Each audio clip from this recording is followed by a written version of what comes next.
ఒక్కసారి కొమ్మూరి గోల్డ్ కి కాల్ చేయండి. తాకట్లో ఉన్న మీ బంగారాన్ని విడిపించి మార్కెట్ ప్రైస్ కి వాళ్ళు కొనుక్కుని మిగతా డబ్బులు మీకు ఇచ్చేస్తారు. హలో అండి, అందరికీ నమస్కారం. 16వ తారీఖు గురువారం నాడు ప్రత్యేక పార్లమెంట్ సమావేశాలను ఏర్పాటు చేస్తుంది మోడీ ప్రభుత్వం. ఈ ప్రత్యేక పార్లమెంట్ సమావేశాల యొక్క ఉద్దేశం ఏంటి అంటే రెండు కీలకమైన బిల్లులు. ఒకటి, మహిళలకు 33% రిజర్వేషన్ కల్పించే బిల్లు. ఇది ఒక మంచి పరిణామం.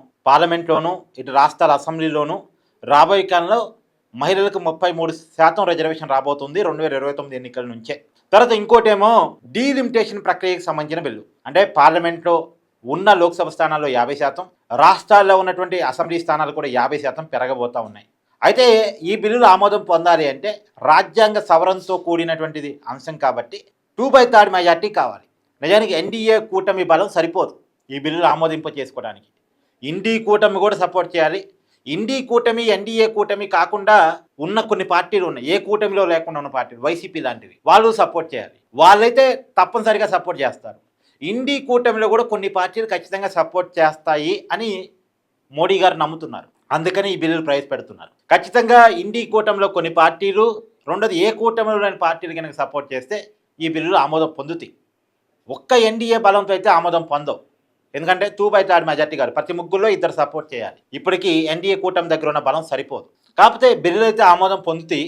ఆ మేరకు ప్రయత్నాలు అయితే జరుగుతున్నాయి. అయితే ఇక్కడ ఒక కీలకమైన అంశం, డీలిమిటేషన్లో 50% లోక్సభ స్థానాలు, 50% అసెంబ్లీ స్థానాలు పెంచుతాం అంటున్నారు కదా. ఇక్కడ సౌత్ ఇండియాకి అన్యాయం జరుగుతుంది అని తెలంగాణ ముఖ్యమంత్రి రేవంత్ రెడ్డి గారు అండ్ తమిళనాడు ముఖ్యమంత్రి స్టాలిన్ గారు మాట్లాడుతున్నారు. నిజంగా సౌత్ ఇండియాకి అన్యాయం జరుగుతుందా అంటే జరుగుతున్న మాట వాస్తవం. ఎలా జరుగుతుంది అనేది కూడా మీకు క్లియర్గా వివరించి చెప్పే ప్రయత్నం చేస్తాం. మొత్తం దేశంలో 543 స్థానాలు ఉన్నాయి. ఇప్పుడు 50% పెంచుతారు, 850 వరకు పెరుగుతాయట. అంటే 54% పెరిగినట్టు లెక్క. 850 అంటే 54%. మీరు అనొచ్చు 50%ఏ కదా అనొచ్చు.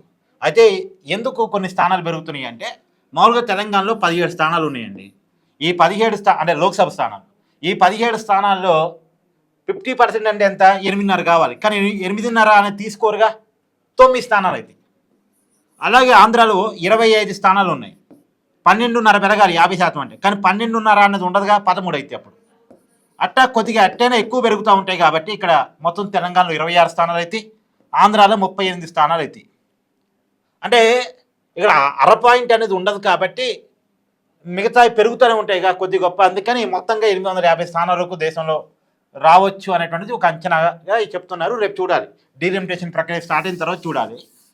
అయితే సౌత్ ఇండియాకి అన్యాయం ఎక్కడ జరుగుతుంది అనేది మీకు క్లియర్గా చెప్పే ప్రయత్నం చేస్తా. ఇప్పుడు ఈ 543 స్థానాల్లో యూపీలో 80 స్థానాలు ఉన్నాయండి. ఇప్పుడు 50% మించుతారు కదా, ఇంకొక 40 పెరుగుతాయి. అప్పుడు ఎంత అయితే 120 అవుతాయి. 120 అవుతాయి. తర్వాత మహారాష్ట్రలో 48 స్థానాలు ఉన్నాయి. అంటే ఇంకొక 22 పెరుగుతాయి. 22 పెరిగితే ఎంత అయితే 70 అవుతాయి. ఈ రెండు రాష్ట్రాలు కలిపితే ఎంత అయినాయి? 190 అయినాయి. కేవలం ఈ రెండు రాష్ట్రాలు కలిపితేనే 190 అయినాయి. కేవలం ఈ రెండు రాష్ట్రాలే, యూపీ అండ్ మహారాష్ట్ర. యూపీలో 80 ఉంది కాస్త 120 అవుతుంది. ఇక్కడ మహారాష్ట్రలో 45 స్థానాలు ఉన్నాయి, 70 స్థానాలకి పెరుగుతున్నాయి. ఈ రెండు కలిపితే 190 స్థానాలు అయినాయి కదా. ఇప్పుడు ఈ 190 అనేటువంటి అంకె మీరు గుర్తుపెట్టుకోండి. ఇప్పుడు సౌత్ ఇండియా మొత్తం ఉన్నది 130 స్థానాలండి. ఇప్పుడు తెలంగాణలో ఇందా నేను చెప్పినట్టు 17 స్థానాలు ఉన్నాయి. ఇప్పుడు 9 స్థానాలు పెరుగుతాయి, 26 స్థానాలు అవుతాయి కదా.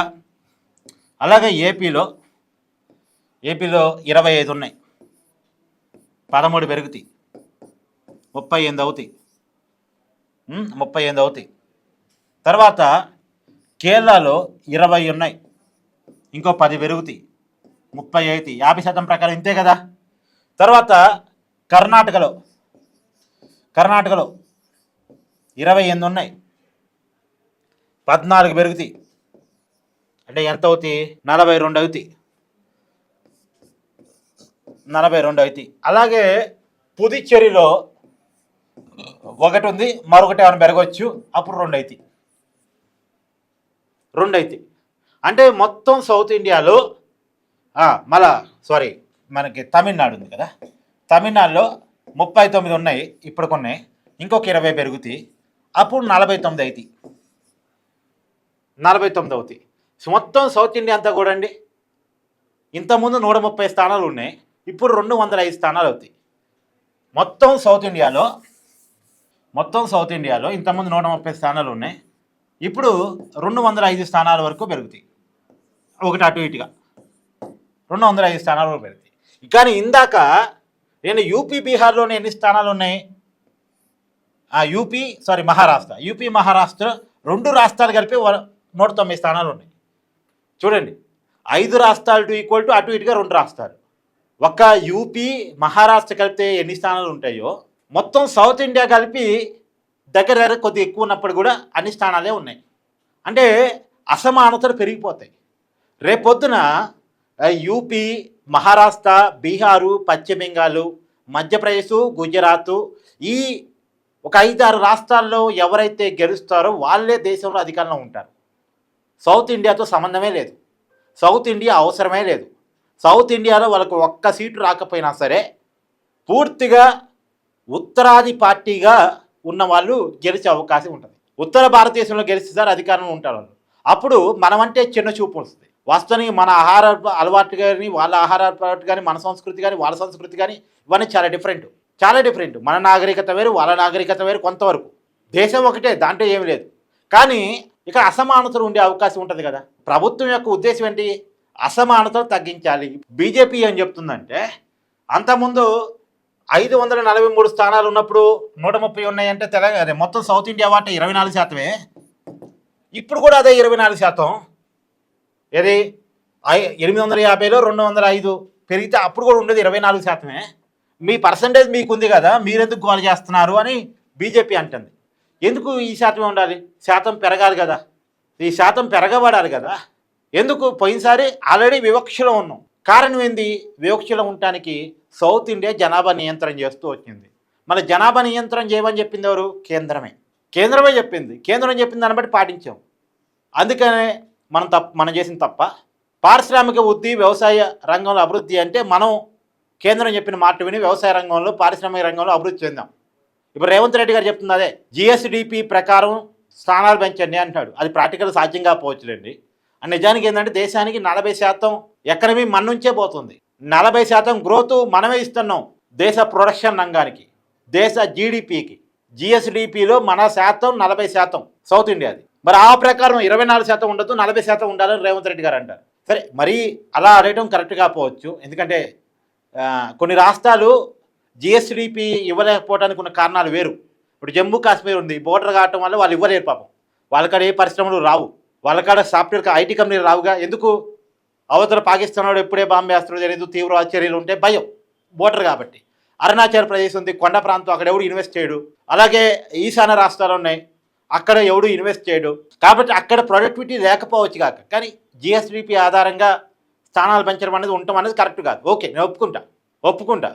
వాస్తవానికి ఆ రాష్ట్రాల్లో ఆదాయం లేకపోయినా సరే వాళ్ళ మీద ఖర్చు పెడతా ఉంటారు. మన కాడిది ఆదాయం తీసిపోయి వాళ్ళ కాడ ఖర్చు పెడతా ఉంటారు. ఎందుకు? అసమానతలు తగ్గించాలి, వాళ్ళని కూడా వృద్ధిలోకి తీసుకురావాలని. ఇప్పుడు రిజర్వేషన్ ఎందుకు ఇస్తారండి? ఎస్టీ ఎస్టీలకు రిజర్వేషన్ ఎందుకు ఉన్నాయి? వాళ్ళ సమాజంలో అసమానతతో ఉన్నారు, వాళ్ళు వెనకబడి ఉన్నారు, వాళ్ళ ముందు తీసుకురావాలని ఇస్తారు. అలాగే ఇక్కడ మనం వెనకబడి ఉన్నాం. సౌత్ ఇండియా మొత్తం మనం వెనకబడ్డాం. నార్త్ ఇండియాతో పోలిస్తే లోక్సభ స్థానాల విషయంలో, పార్లమెంట్లో ప్రాతినిధ్యం విషయంలో వెనకబడి ఉన్నాం. మన ముందుకు తీసుకురండి. ఈ 24 స్థానాన్ని 35% చేయండి, 10% చేయండి, లేదా 9% చేయండి. ఎలాగూ పెంచుతున్నారు కదా, మమ్మల్ని ముందుకు తీసుకెళ్ళండి.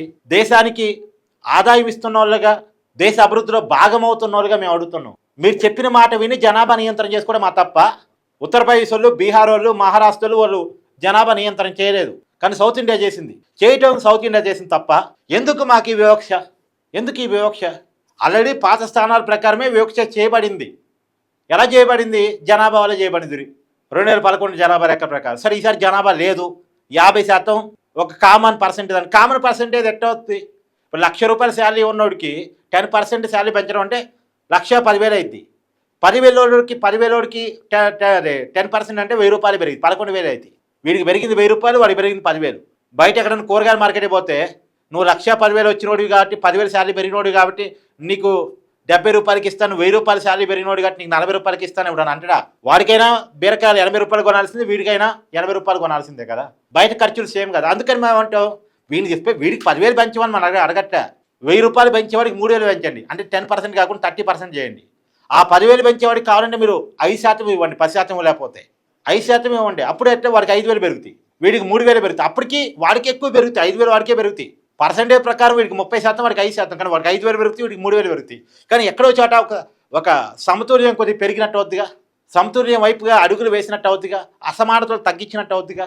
అది మాలాంటి వాళ్ళని చెప్పేది. ఇప్పుడు ఒకడు 5,000 పట్టుకొని మార్కెట్కి పోతాడు, ఇంకోటి 3,000 పట్టుకొని పోతాడు. వీడు కొన్ని కొనుక్కోగలడు, సరే వీడు అన్ని కాబట్టి కొన్ని కొనుక్కోగలడు.